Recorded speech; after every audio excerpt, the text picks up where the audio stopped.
Bienvenue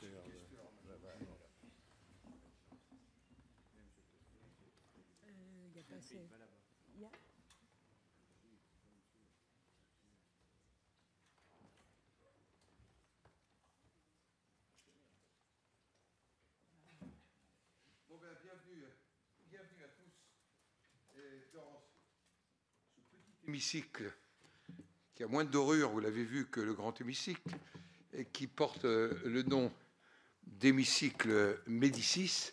Et je suis entouré pour dialoguer avec vous, et d'ailleurs, il ne faudra pas hésiter à les questionner, d'une vice-présidente du Sénat, qui est sénatrice d'Ille-et-Vilaine, qui appartient à la commission de la culture et qui est vice-présidente au nom du groupe socialiste, ici du Sénat, puisque les vice-présidents sont issus à la proportionnelle des différents groupes. Il y a 8 vice-présidents au Sénat. À ma gauche, c'est géographique là, le premier questeur du Sénat, qui a en charge avec 2 autres questeurs de la gestion de la maison, des personnels, de tout ce qui permet à la démocratie de fonctionner, et qui gère aussi le Jardin du Luxembourg qui appartient au Sénat. Et cette fonction de questeur, elle est la fonction de gérer un budget qui, chaque année, doit être consommé sous le contrôle du Conseil de questure, et même si nous sommes en autonomie, avec un contrôle de la Cour des comptes qui est fait sur le budget, mais dans le cadre de l'autonomie de ces assemblées. Il est sénateur de l'Aisne.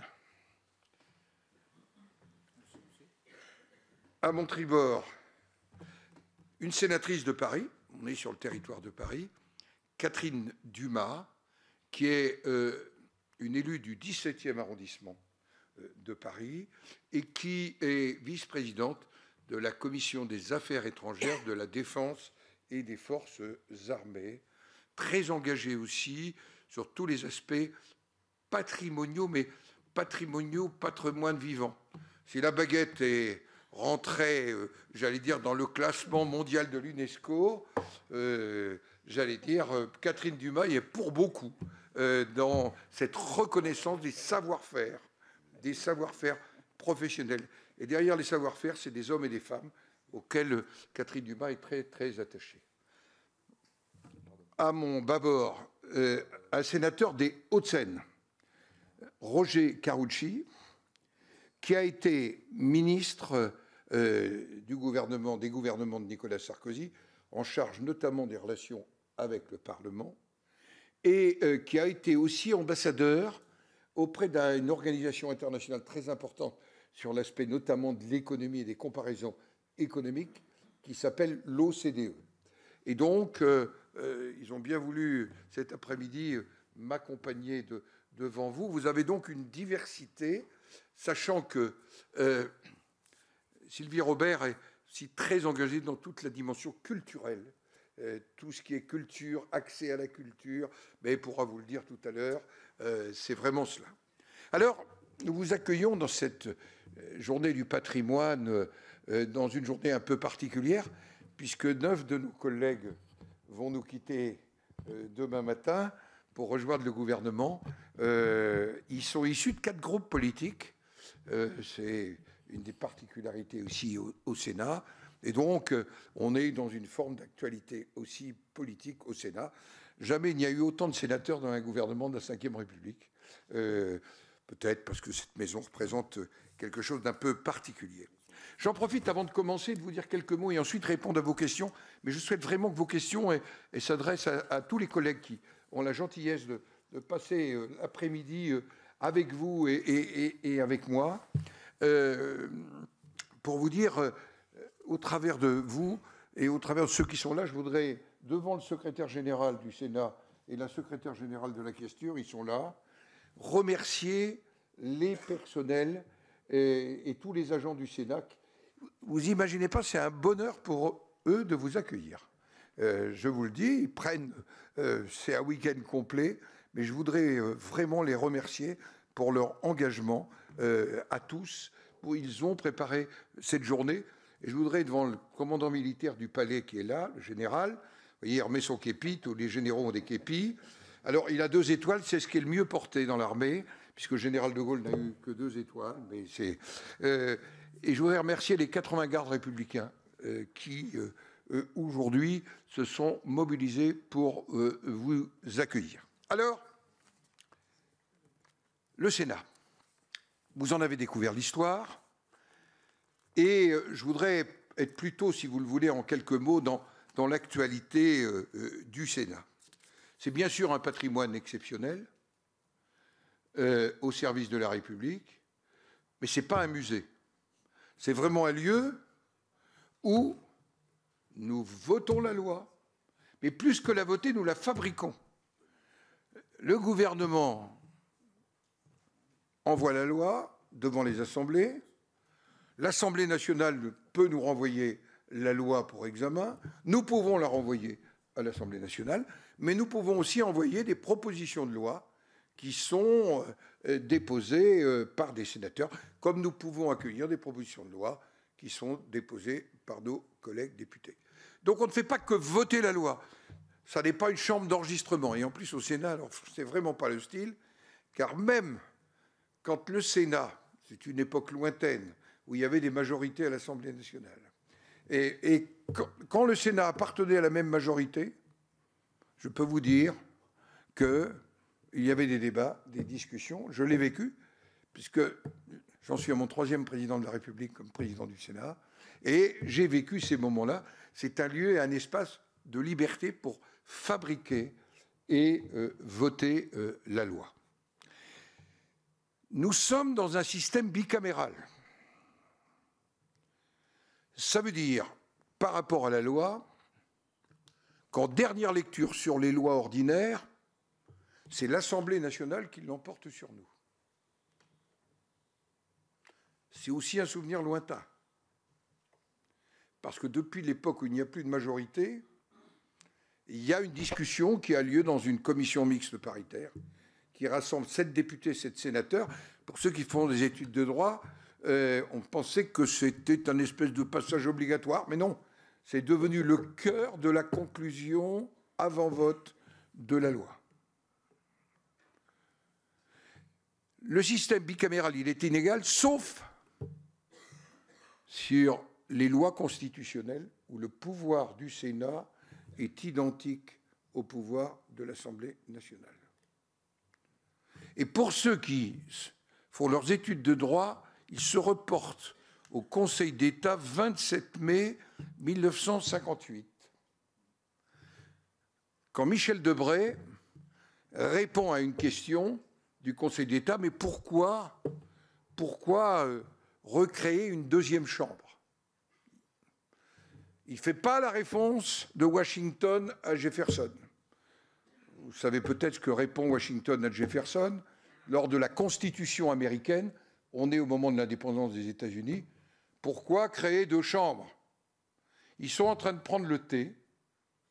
Le thé est chaud. Et Jefferson dit à Washington, mais pourquoi 2 chambres? Et Washington prend la tasse de thé chaude, la verse dans une tasse de thé qui était vide. Et il dit, c'est ce que je viens de faire, le rôle de la 2e chambre, c'est de refroidir les pulsions. Et la 2e chambre, vous retrouverez chez Debré, et je l'ai relu au Congrès des villes de France à Amboise, qui était la ville de Michel Debré, il y a 2 jours. C'est exactement la situation que nous sommes en train de vivre. Pas de majorité du tout à l'Assemblée nationale, même pas de majorité relative. Pas de majorité. Il y a une Assemblée qui a une majorité, elle a été à gauche entre 2011 et 2014. Elle est repassée au centre et à droite en 2014. Mais il y a une Assemblée qui a une majorité et qui peut donc stabiliser les institutions.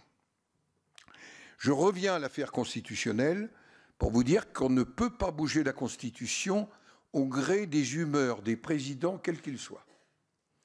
Parce qu'il faut d'abord un vote de chacune des assemblées majoritaires. Et ensuite, il faut le soumettre soit au Congrès, soit au référendum. Mais il faut déjà un vote majoritaire. Donc, c'est ce qu'on appelle, un peu abusivement, le droit de veto sénatorial. Et je le dis devant quelqu'un qui a réussi la dernière révision constitutionnelle, c'est-à-dire Roger Carucci, la modification constitutionnelle sur l'organisation du Parlement, est passé à une voix près. Tout le monde sait que c'est sa voix, mais on a dit que c'était celle de Jack Lang qui avait fait basculer le Congrès. Voilà pourquoi je voulais vous dire à quoi ça sert, le Sénat. Et puis nous avons une particularité constitutionnelle, qui est notre corps électoral, c'est que nous représentons les territoires au titre de la Constitution. Donc nous sommes les élus, non pas du suffrage universel, mais du suffrage universel indirect. C'est le corps, à 95%, des conseils municipaux qui nous éluent tous les 6 ans, par moitié, dans ce pays. Et donc, c'est une trame de plus de 400 000 citoyens engagés dans la vie communale, la vie départementale, la vie régionale, plus les députés et les sénateurs. Mais le gros du corps électoral, ce sont les conseils municipaux de ce pays. Donc, quand vous votez, ça vous arrivera dans 18 mois, pour un conseil municipal, il faut se souvenir qu'en fait, vous désignez les futurs délégués sénatoriaux qui vont élire les sénateurs. Voter la loi, un peu gardien de la Constitution, gardien entre guillemets, représentation des territoires, mais aussi une fonction très importante que nous exerçons très fortement. Ça vous parle, McKinsey, les cabinets conseils, Benalla, voilà. Mais il y en a eu bien d'autres. Il y en a eu bien d'autres. Voilà la fonction de contrôle, c'est-à-dire qu'ici, nous contrôlons le gouvernement. Et je vais vous citer la composition de la commission de contrôle McKinsey. C'était un attelage que, peut-être vu de l'Assemblée nationale, on aurait jugé un peu improbable. La présidente du groupe communiste et le président du comité de déontologie qui est les Républicains. Et ensemble, ils ont mené cette commission d'enquête, ils ont été au bout, et vous en savez les conséquences que ça a pu avoir. Et donc, partout nous travaillons le plus souvent en binôme. Ça ne veut pas dire qu'on est d'accord sur tout, mais partout, dans la commission de contrôle et la commission d'enquête, nous allons au bout, et puis s'il y a des désaccords, nous les notons. Et nous avons été en capacité d'avancer sur un certain nombre de sujets. Donc, voilà sur cette. Et puis, vous le voyez, nous sommes en quelque sorte une forme de contre-pouvoir. Et quand on a été ministre du gouvernement de Nicolas Sarkozy avec Gérard Larcher comme président du Sénat, on se souvient qu'il y a eu des moments où nous avons été en désaccord.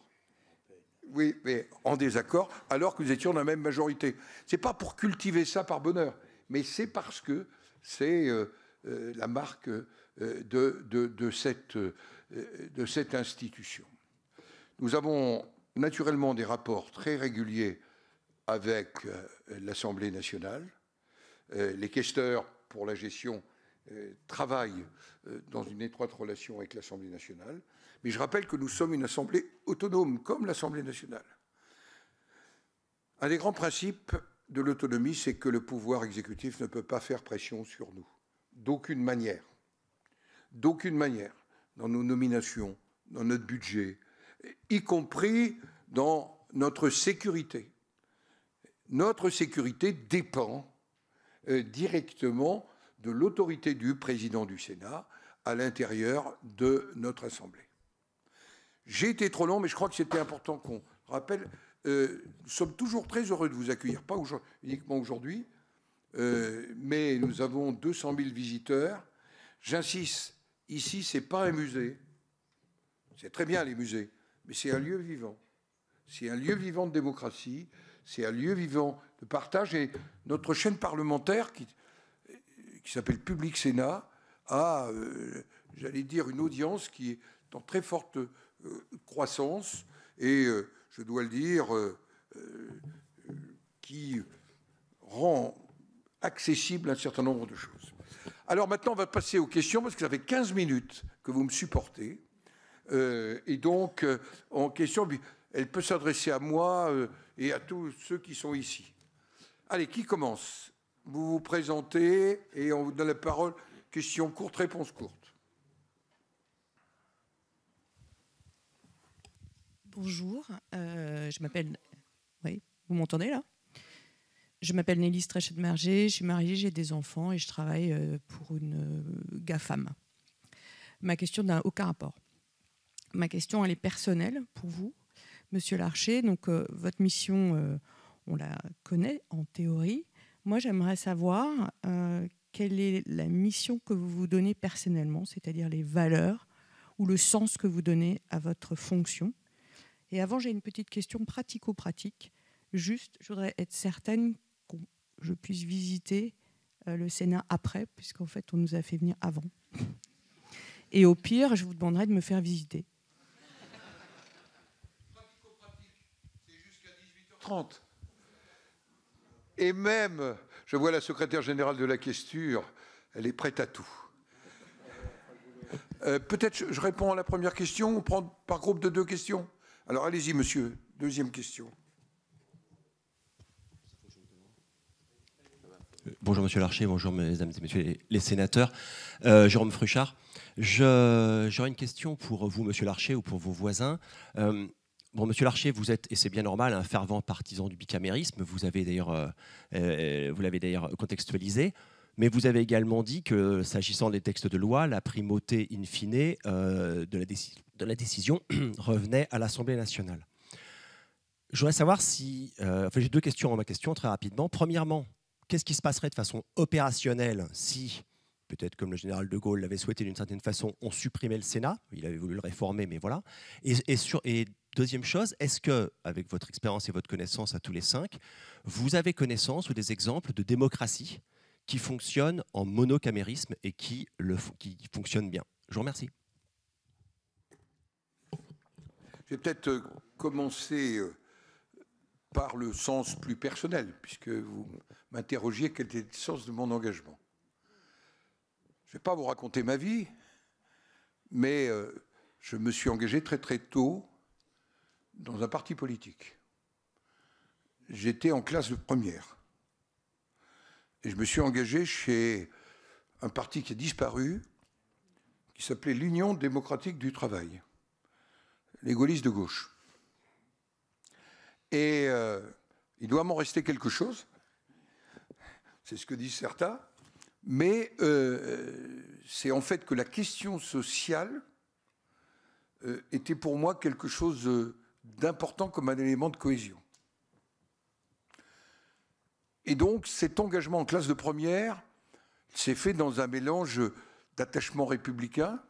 Sans vous raconter ma vie, mon père était un élu radical socialiste, chabaniste, donc qui avait rejoint le général de Gaulle en 1958, et un mélange de christianisme social, progressiste, la doctrine sociale de l'Église.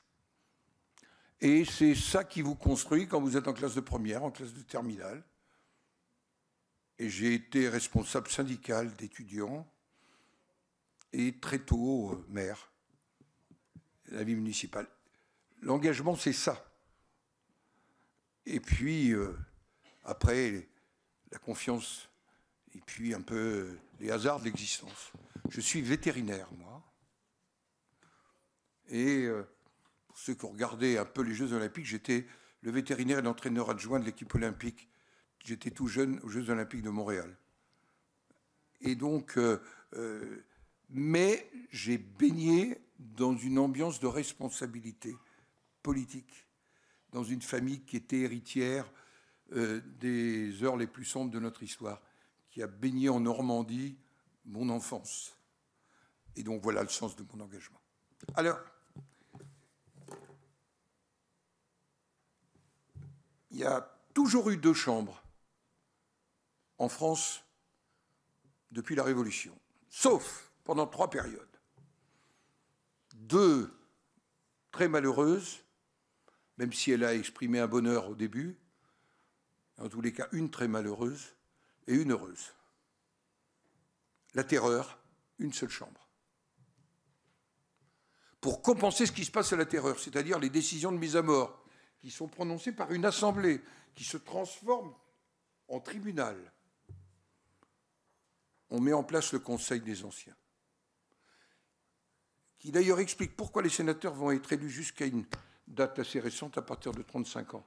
À l'époque, il fallait 45 ans, parce qu'on considérait que la sagesse venait de l'âge, mais qu'il fallait tempérer, un peu comme Washington et Jefferson. Deuxième moment, donc il y a une deuxième chambre. Et même sous Napoléon, dont le sens de la démocratie n'était pas extrêmement avancé, malgré tout, il a un opposant, ici, qui s'appelle l'abbé Grégoire. Vous savez, celui qui a été le premier à réclamer l'abolition de l'esclavage. Celui qui avait résisté à Robespierre, qui lui demandait d'abandonner son état de prêtre, et qui avait répondu à Robespierre. Vous voyez qu'à l'époque, il fallait du courage pour répondre. C'était le moment où les exécutions étaient rapides. Prêtre je suis, prêtre je resterai. Il était prêtre concordataire, mais c'était un homme. Et il a été sénateur. Même Bonaparte l'a désigné pour être... Il avait donc un opposant officiel. Une période heureuse, la Révolution de 1848, qui est une forme de printemps des démocraties dans toute l'Europe. Et ça se termine par le coup d'État du prince-président. Il n'y a qu'une seule chambre, elle suit. Je ne suis pas certain que s'il y avait eu 2 chambres, elle aurait suivi aussi bien. Et puis la troisième période, c'est l'État français. Mais les Français, en 1946, refusent de revenir au monocamérisme dans le référendum. Et De Gaulle, parce qu'il faut quand même éclaircir ce point, De Gaulle, en 1946, à Bayeux, dit qu'il faut une deuxième chambre qui représentera les conseils municipaux. Discours de Bayeux. Ce qui s'est passé dans le référendum de 1969, c'est plutôt l'état de tension entre le général de Gaulle et Gaston Monnerville, qui n'était plus le président du Sénat depuis quelques mois, mais le général de Gaulle et Gaston Monnerville, qui avait été quelqu'un de courageux pendant la guerre. Massilia, ensuite Merced Kébir, etc., était un homme qui croyait à la force des partis politiques. Le général de Gaulle n'était pas contre les partis politiques, mais considérait que ce n'était pas eux qui devaient in fine supplanter en quelque sorte l'expression démocratique. Tous les grands pays ont 2 chambres. Tous les grands pays ont 2 chambres. Et il y a des petits pays qui fonctionnent bien avec une seule chambre. Mais ils inventent alors un Conseil d'État qui est un espèce de contre-pouvoir. Un contre-pouvoir, et quelque part qui n'a pas la légitimité démocratique qu'a l'équivalence du Sénat. Les pays, un certain nombre de pays, je vais prendre la Pologne. La Pologne du PiS, donc du gouvernement très conservateur, a été contrebalancée par un Sénat qui appartenait à la plateforme civique et qui a tenu bon pendant cette période sur l'affaire de la justice, sur l'affaire des droits individuels par rapport à l'interruption volontaire de grossesse, etc. C'est donc cette chambre qui a tenu.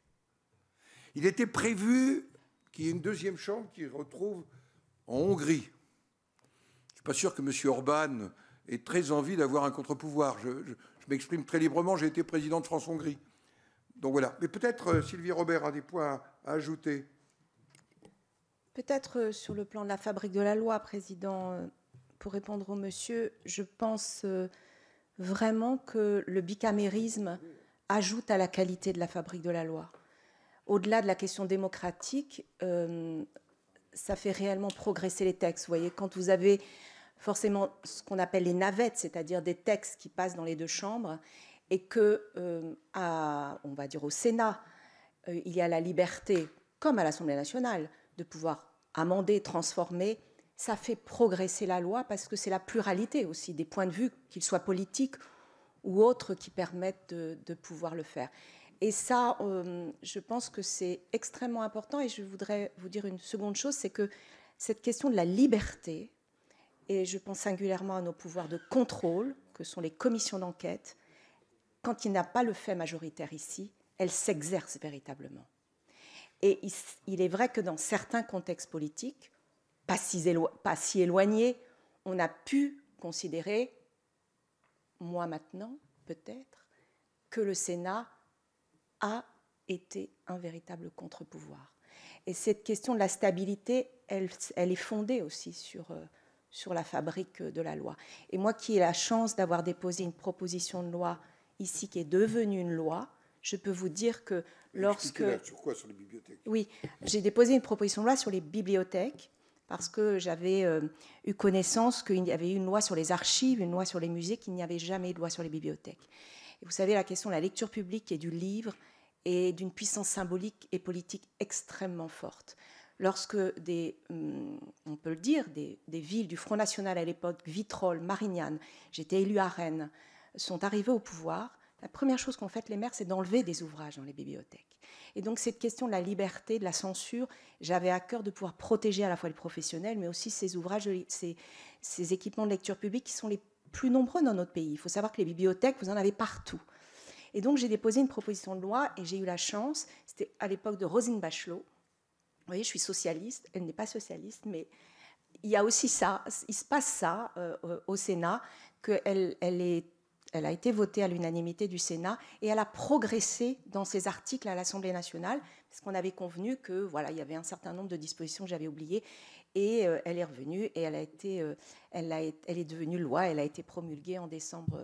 Donc c'est possible, vous voyez, c'est possible. Et pourtant, je suis dans la minorité sénatoriale, dans l'opposition, mais j'ai quand même une loi parce qu'à un moment, je pense que sur certains sujets, pas sur tous, soyons clairs, eh bien, la culture parlementaire sénatoriale permet aussi ça et peut justement contrebalancer, et j'arrête, Monsieur le Président, une autre culture parlementaire à l'Assemblée qui n'est pas du tout de même nature et qui permet du coup de pouvoir équilibrer les pouvoirs.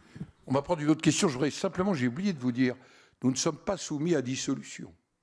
Vous voyez ce que je veux dire? Ah oui, mais on assure la continuité. L'obsession du général de Gaulle, enfin de Debré, c'était de ne pas revenir à l'Assemblée de Bordeaux. Le roi est mort, vive le roi. D'où le fait qu'on n'est pas soumis à dissolution. Et le rôle du président du Sénat, dans une éventuelle crise politique ou départ ou décès du président de la République, c'est d'avoir la continuité. Je rappelle qu'on s'est retrouvé dans un théâtre à Vichy en 1940 et qu'on a dissous la République comme ça. Alors, une autre question.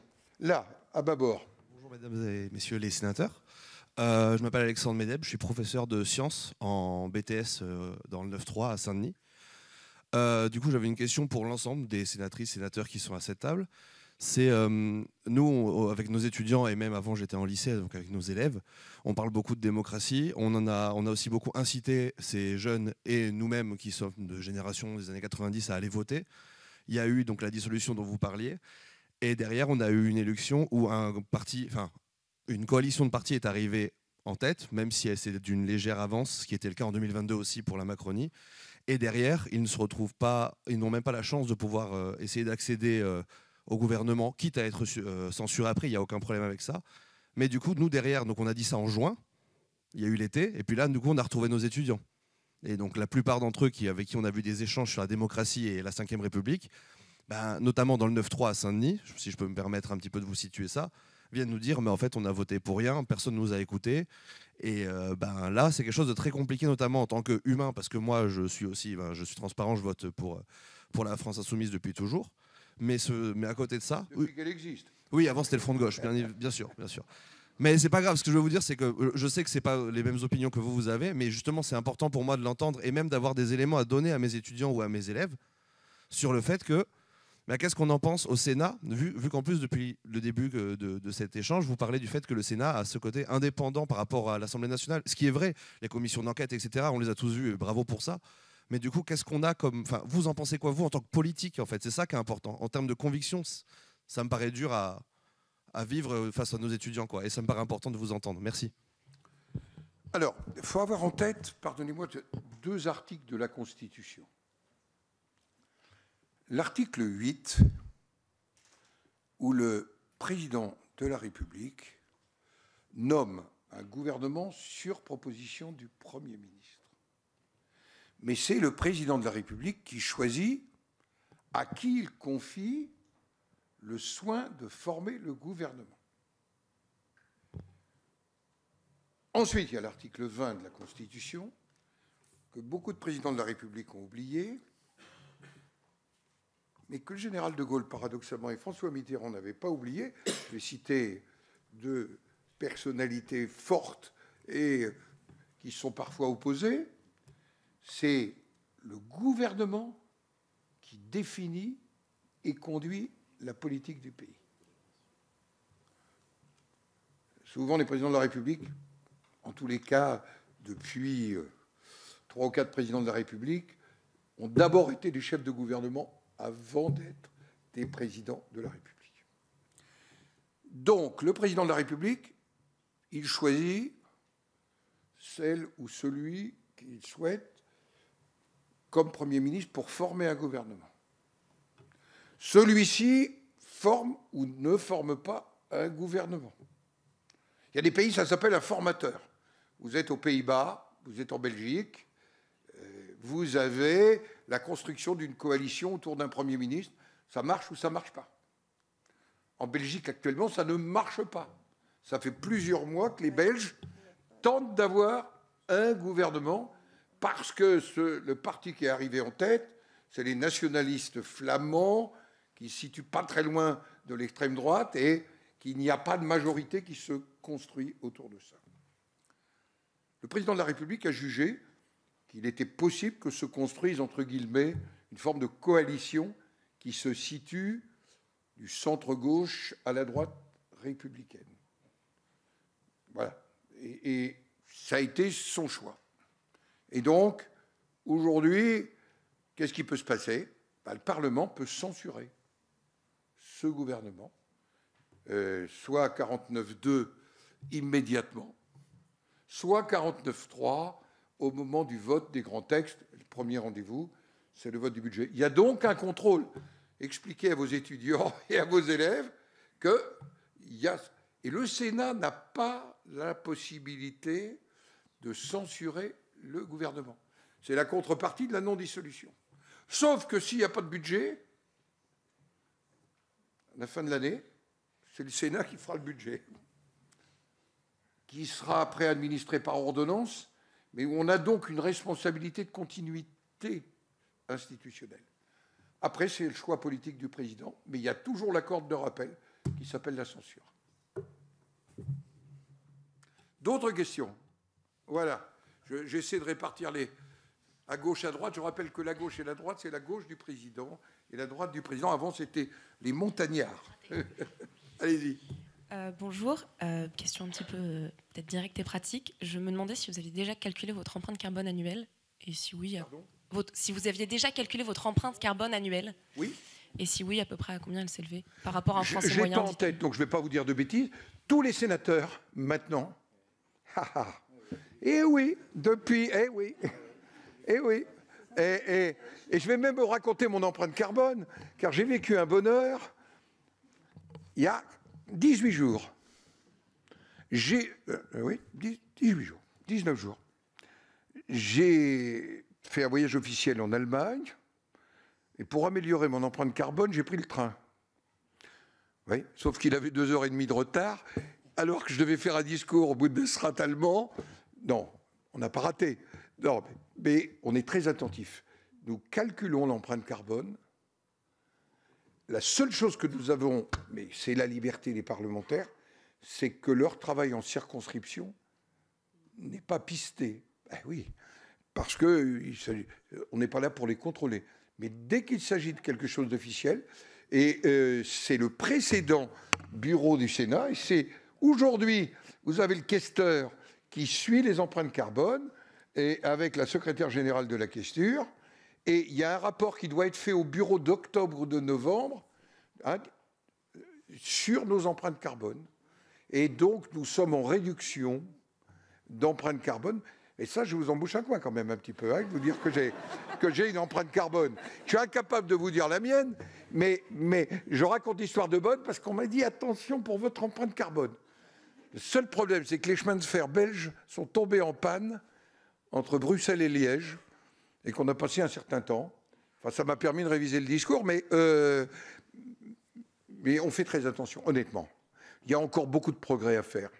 Il y a encore beaucoup de progrès. Alors, monsieur le questeur, est-ce que c'est lui qui nous... Oui, alors, je confirme bien évidemment les propos du président. Et effectivement, il y a une présentation officielle dans le cadre aussi du budget vert que le président du Sénat a voulu pour notre institution. Et notamment, alors, petite précision aussi, c'est que l'empreinte carbone, par définition, l'activité des sénateurs, eh bien, elle peut générer effectivement des bilans carbone un peu élevés, parce que par définition, nous venons de tous les territoires de France métropolitaine et ultramarin. Et donc, forcément, il y a du déplacement. Et puis, en plus, vous avez fait, ou vous allez faire, tout de suite après la visite de ce palais, on est un peu dans une passoire thermique encore. Alors, même là aussi, on a de gros investissements et des travaux comme pour un certain nombre de nos concitoyens. Donc, c'est aussi une difficulté, mais il ne faut pas que l'action politique, elle soit restreinte uniquement aussi sur ces prises en compte. Alors, il y a par exemple des déplacements, lorsqu'il y a des déplacements à l'étranger, chaque déplacement fait l'objet d'un décompte précis de l'empreinte carbone. Cher monsieur. Fort dans le micro. Plus fort. Patrick Facchinetti, j'ai évolué dans le domaine culturel. Ma question s'adresse à Sylvie Robert et Catherine Dumas, parce qu'on a la chance d'avoir deux sénatrices qui s'intéressent au sujet culturel. Je voulais savoir quels étaient les chantiers prioritaires de la Commission Culture du Sénat, au regard notamment des projets en cours. Je pense notamment à la réforme de l'audiovisuel public, le plan rural ou la réforme du pass culture. Voilà, donc j'aimerais vous entendre toutes les deux. Et peut-être une question qui, j'espère, ne vous paraîtra pas inconvenante, Monsieur le Président. En tant que deuxième personnage de l'État, est-ce que vous préparez à assurer l'intérim de la présidence de la République à moyen terme ?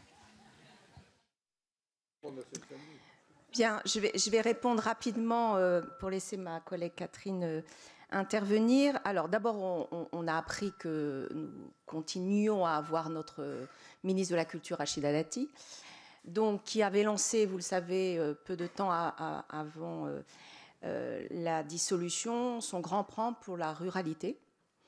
Donc j'imagine que ça va être un sujet. C'est un sujet très important. Je ne suis pas obligatoirement... moi, je suis une urbaine, hein, je suis plutôt métropolitaine, je suis rennaise, mais la question rurale, quand on est sénatrice et sénateur, c'est un sujet extrêmement présent, notamment parce que je pense que l'éducation et la culture, dans notre pays, sont vraiment des leviers très forts d'émancipation et d'esprit critique. Et aujourd'hui, nous avons besoin d'esprit critique dans notre pays, et la culture y participe. Donc cette question de la culture en milieu rural est un vrai sujet. Maintenant, je ne sais pas si elle va avoir les moyens de ses ambitions. Elle avait annoncé 98 millions d'euros sur 4 ans. Je ne sais pas comment ça va se passer. Je voudrais vous informer, je fais ma petite pub, Monsieur le Président Larcher, que j'ai sorti une note de la Fondation Jean Jaurès sur culture et milieu rural. C'est un de mes chantiers pour alimenter le débat public, tout simplement. Mais ça va être à l'ordre du jour de la Commission.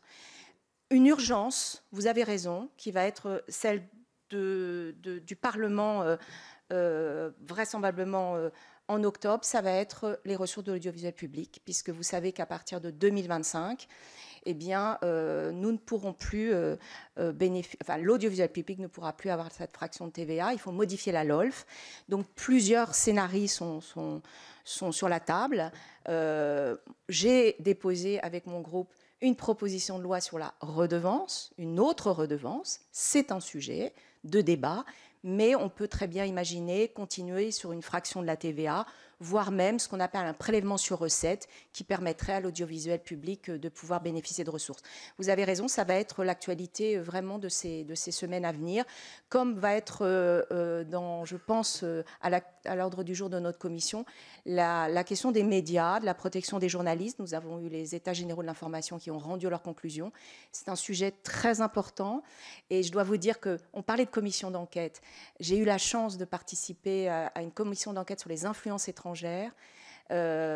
présidée par un LR dont le rapporteur était un de mes collègues socialistes, dont les conclusions ont été d'ailleurs unanimement validées par les deux rapporteurs et présidents. La question des médias aujourd'hui, même sur le plan des influences étrangères, est un sujet démocratique majeur. Donc je pense que ça va être des questions qu'on va aborder et bien sûr, ce sera aussi la loi de finances. Là, je pense qu'on va avoir quelques petites batailles en perspective. Catherine.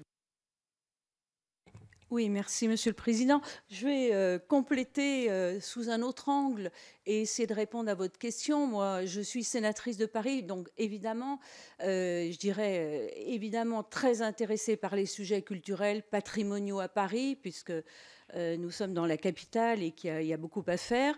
Et au sein des affaires étrangères, donc dans une autre commission que celle de Sylvie Robert, j'essaye de porter ces sujets liés au rayonnement de la France.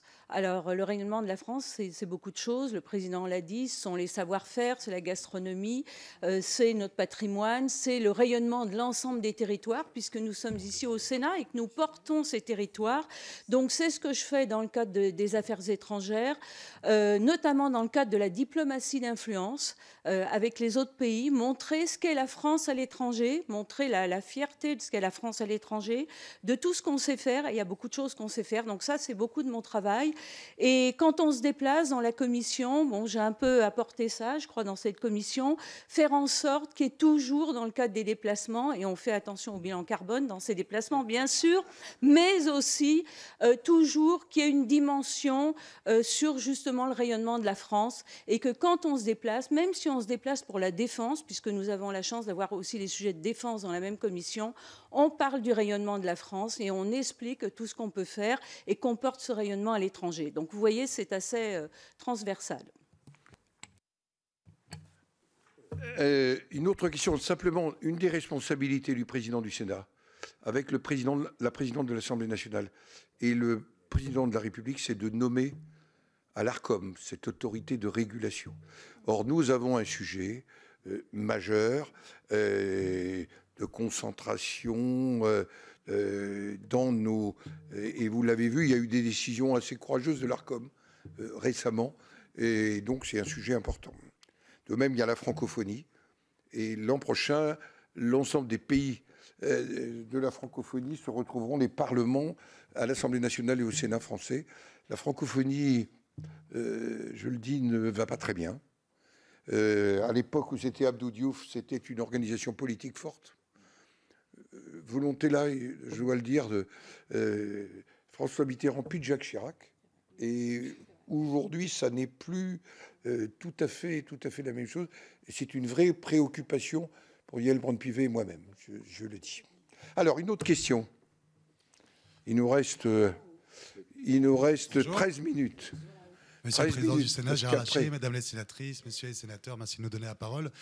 Au vu des tractations politiques de ces dernières semaines pour pouvoir former un gouvernement, on a pu se rendre compte que l'intérêt des partis ou des personnes primait parfois sur l'intérêt du pays. Et contrairement au Sénat, on vous voit travailler ensemble, quels que soient vos partis, pour créer des lois. Nous avons encore du mal de le faire à l'Assemblée. Quels seraient vos conseils que vous pourrez donner à vos collègues de l'Assemblée générale à ce sujet? Et je me permets de passer le micro à ma fille qui a également une question. D'abord donner la parole à Roger Carucci. Juste ma fille va rajouter une question si vous le voulez bien. Alors vas-y. Bonjour, je m'appelle Lise. J'avais une question à vous poser. Est-ce que vous avez été aussi et aussi à votre... Si vous habitez ici. Oui. Ah oui. Et j'avais aussi une question à poser au monsieur avec les lunettes. Et pourquoi, le jardin, il s'appelle le jardin du Luxembourg? D'accord. Alors, je vais commencer par cette question. Et après, Roger, tu te prépares. Il y a pour les présidents du Sénat une résidence au Palais du Luxembourg qui s'appelle le Petit Luxembourg. C'est un lieu où je travaille. Je ne sais pas si vous avez traversé le bureau ou si vous le ferez. J'assure à madame que c'est ouvert au-delà de 18h30.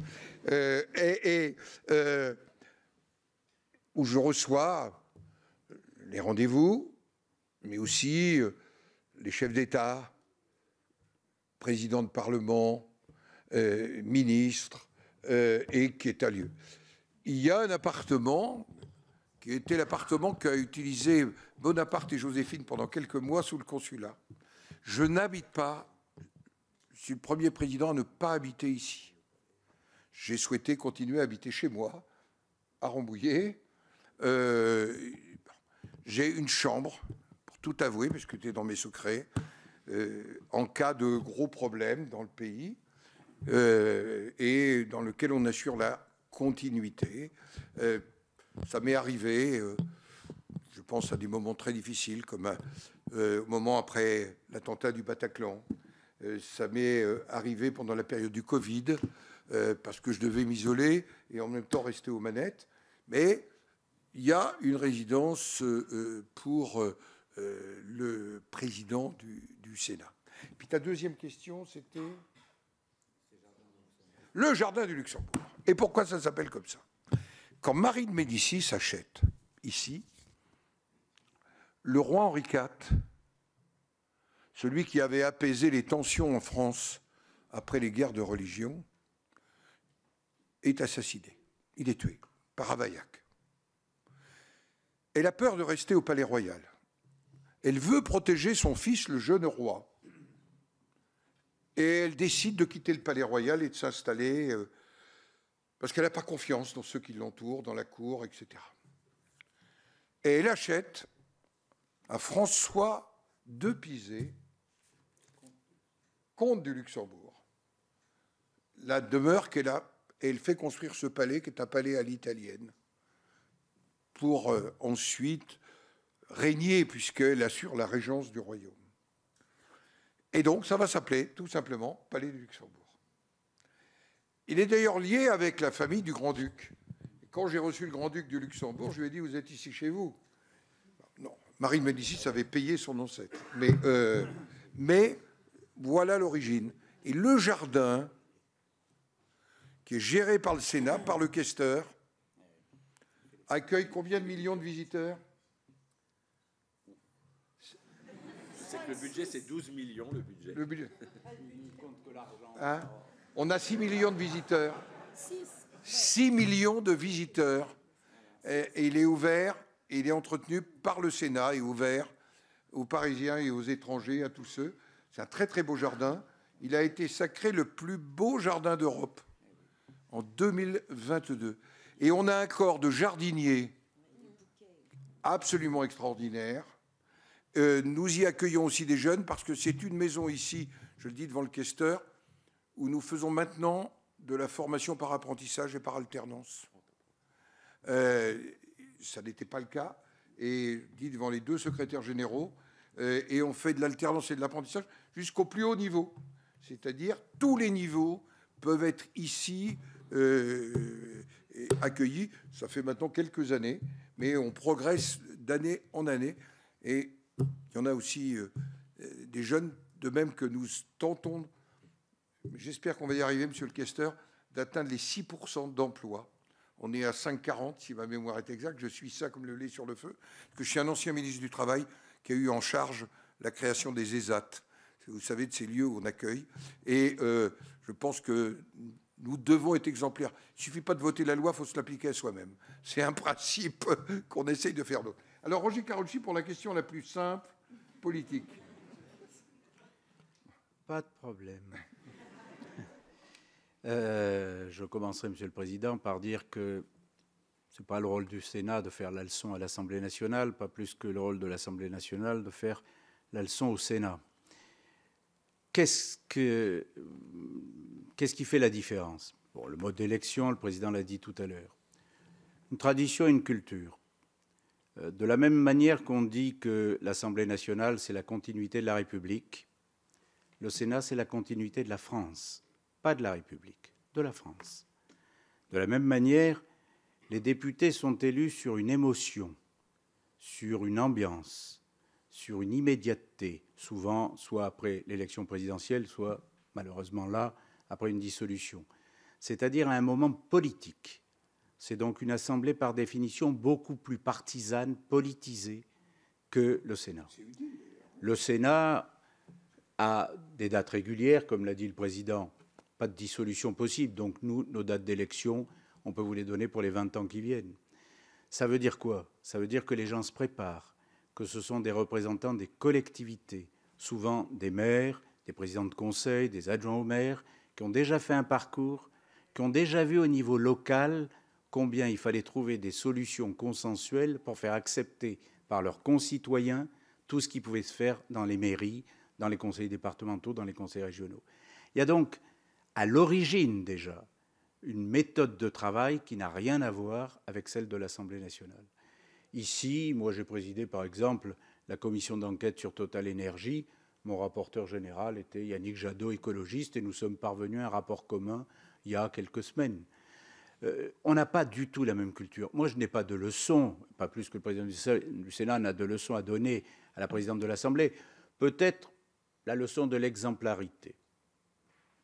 Parce que le problème, il n'est pas de savoir si nous faisons la leçon à l'Assemblée, il est de savoir quelle image donne l'Assemblée au pays quand on voit les séances de l'Assemblée à la télévision. Il est de savoir si les Français se sentent représentés bien ou mal. Bien sûr, le Sénat a théoriquement, moins de pouvoir que l'Assemblée. Je dis théoriquement parce que j'ai été ministre chargé des relations avec le Parlement, comme l'a rappelé le Président, pour faire voter la réforme de 2008. Il faut 3/5 au Congrès. Une voix de sénateur égale une voix de député. Une loi organique, il faut dans les deux cas que le texte soit adopté dans les mêmes termes à l'Assemblée et au Sénat. Aujourd'hui, commission mixte paritaire pour toutes les lois ordinaires, à la fin, 7 députés et 7 sénateurs. Il n'y a pas de déséquilibre. Tant qu'à l'Assemblée, il n'y a pas de majorité, clairement, le Sénat va primer dans à la fois la manière de faire et dans la conclusion.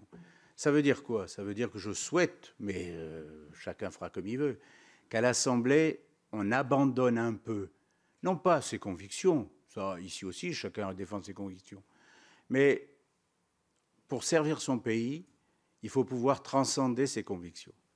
Il faut pouvoir les dépasser. Il faut pouvoir accepter ce que dit l'autre. Il faut pouvoir comprendre qu'un autre sénateur, un autre député n'a pas les mêmes convictions que soi, mais que dans l'intérêt du pays, il faut arriver à des conclusions. Il faut arriver à des aboutissements. Il faut arriver à de bonnes lois. Si, dans l'image générale et chez les spécialistes, les textes faits par le Sénat sont meilleurs que ceux de l'Assemblée, c'est parce qu'ils sont moins partisans. C'est parce qu'on accepte d'écouter les autres, parce qu'on accepte les compromis et parce qu'on accepte de se dire les majorités ne sont pas éternelles. La France, oui. Et donc, il faut travailler ensemble. Alors, il nous reste la possibilité de 2 questions. Bonjour. Merci de me donner la parole. Je suis Dennis Schultheis, je suis allemand. Désolé pour l'accent.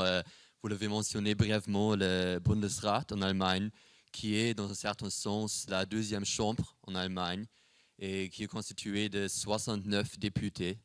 Et oui, peut-être une question un peu provocante, mais en vue de ce chiffre, comment justifier les 348 sénateurs et sénatrices en France au Sénat français? Merci. D'abord, on n'a pas 700 députés. Ah ouais, hein? Et voilà, hein? Bravo. Donc, alors, un partout, balle au centre. Alors,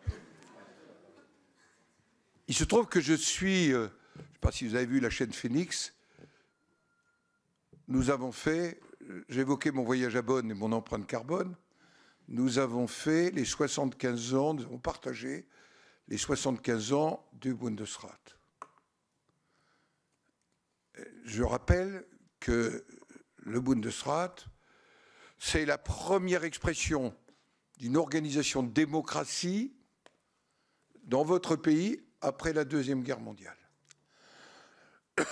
Hitler, en 1934, supprime les Länder et les remplace par une organisation calquée sur le Parti national-socialiste. Après la guerre, les Alliés, il faut être clair, mais avec le regard particulier de Konrad Adenauer, laissent se recréer les Länder. Et les Länder, c'est l'inverse de ce qui s'est passé en 1934. Et c'est une démocratie de proximité sur les territoires pour gérer, un peu comme nous. Mais le Bundesrat n'est pas une assemblée de plein exercice, comme nous. Il ne s'occupe pas d'affaires étrangères, ne s'occupe pas de défense.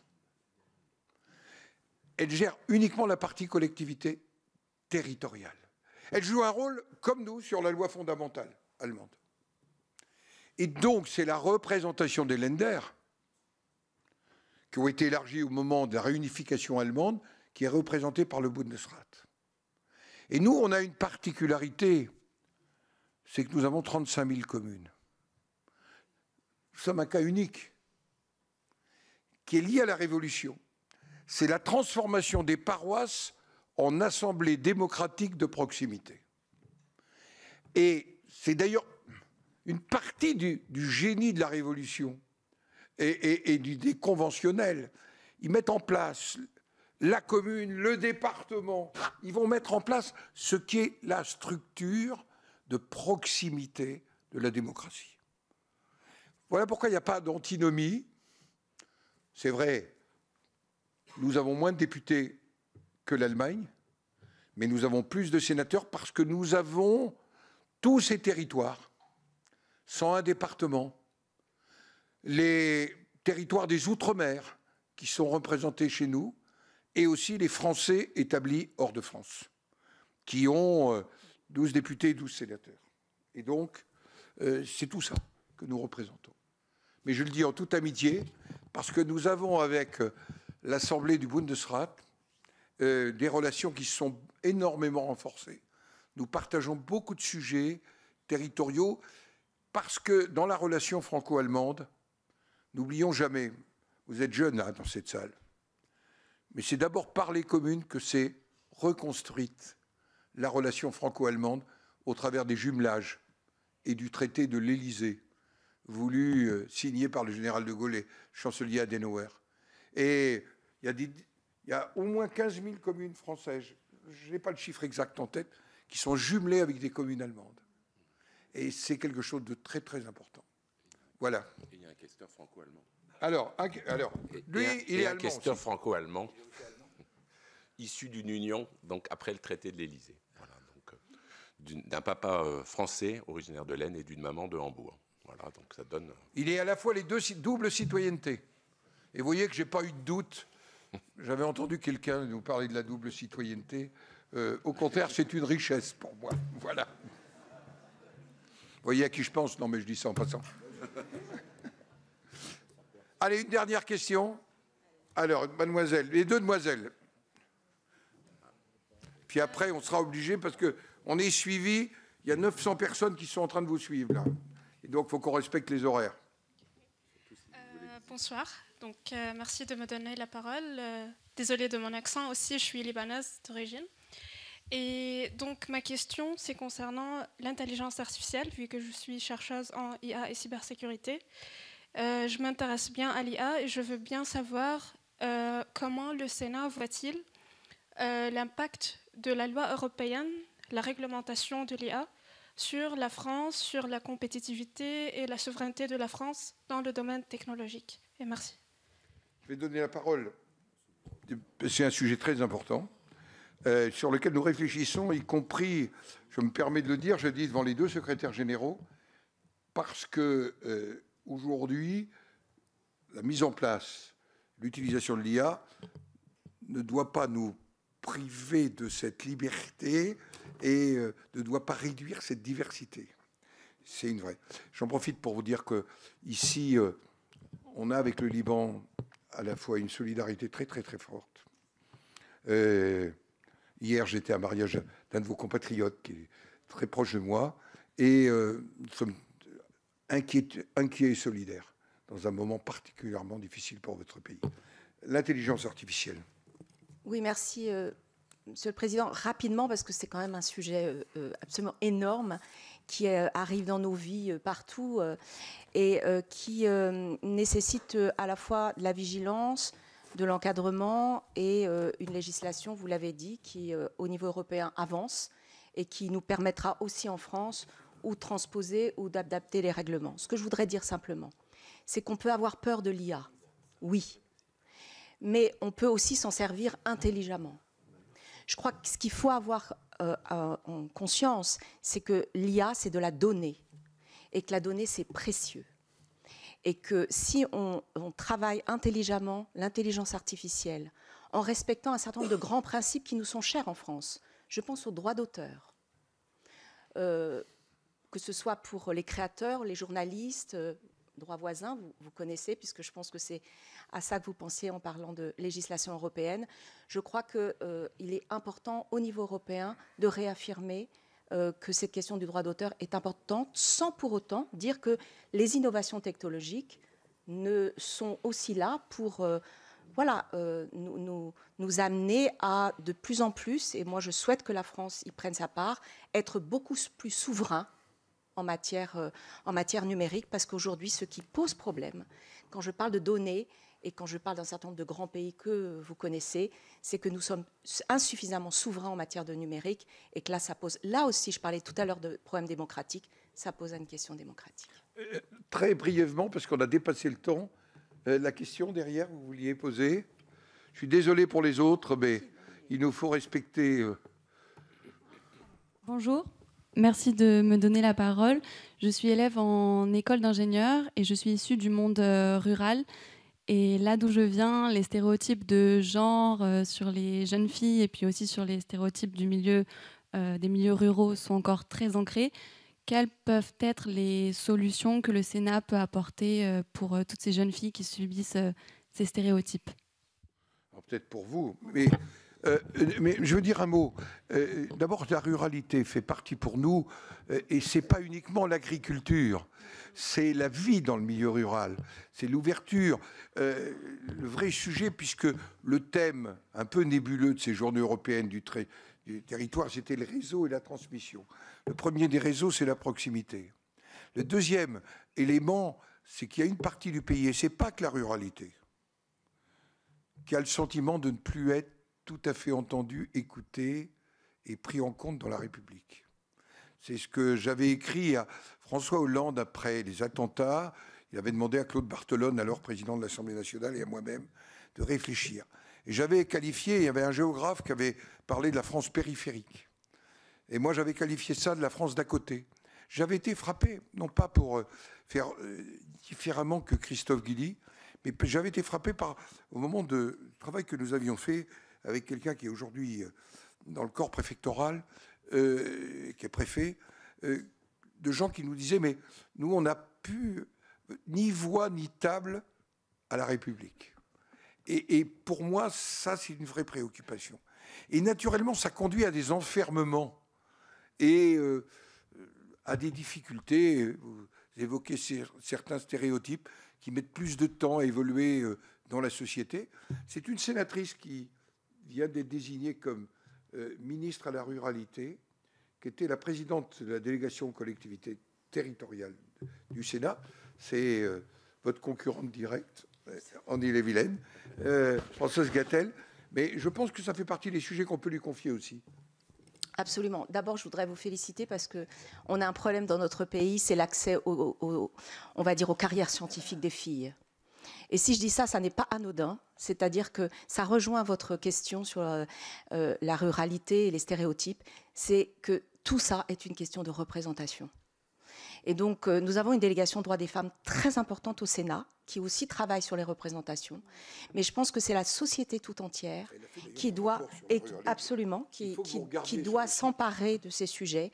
Et vous voyez, on est des sénatrices. Alors, on a toujours l'image, on en parlait avec Catherine, d'un Sénat toujours masculin. Hein. On n'est pas encore à la parité, mais ça progresse, on est à 40%. Absolument. Et ça, c'est important de le dire. C'est-à-dire qu'on est à 40%, alors même que dans les imaginaires et dans les représentations, on se dit qu'il y a encore un Sénat majoritairement masculin, ce qui est encore le cas. Mais 40%, ça n'est pas rien. Ça veut dire qu'on a quand même franchi quelques barrières. Et je peux vous dire, et je terminerai par une anecdote, moi, je suis effectivement dans un territoire rural, mais il y a des territoires plus ruraux que le mien, l'Ille-et-Vilaine, vous savez, c'est quand même, il y a une densité quand même assez forte. Et dans un petit village, je faisais quand j'étais il y a une dizaine d'années, puisque ça fait 10 ans que je suis sénatrice, une inauguration. Et un monsieur vient vers moi et puis il me dit « Ah oui, il y a des sénatrices, ça existe des sénatrices ?» Ben oui, ça existe des sénatrices. Et je crois que c'est une question de représentation. On a encore du travail, collectivement. Mais je pense que voilà, on est sur la bonne voie. En tout cas, le Sénat y participe, je peux vous dire, vraiment dans tous les endroits que nous avons et à tous les niveaux que nous représentons. Mais je pense que c'est aussi, voilà, collectivement et individuellement, des batailles encore, mesdames et messieurs, à mener. Ben, on voulait tous les 5 vous remercier d'être venus partager avec nous ce moment d'échange. Je voudrais vous dire que n'hésitez pas, nous avons un site qu'il faut regarder, sur lequel vous pouvez échanger. Je le dis devant la directrice de la communication qui est là. Et n'hésitez pas à en faire vraiment un moment d'échange avec nous. Et on vous souhaite maintenant une très bonne visite. Ça reste ouvert plus de 30 minutes. Voilà, merci.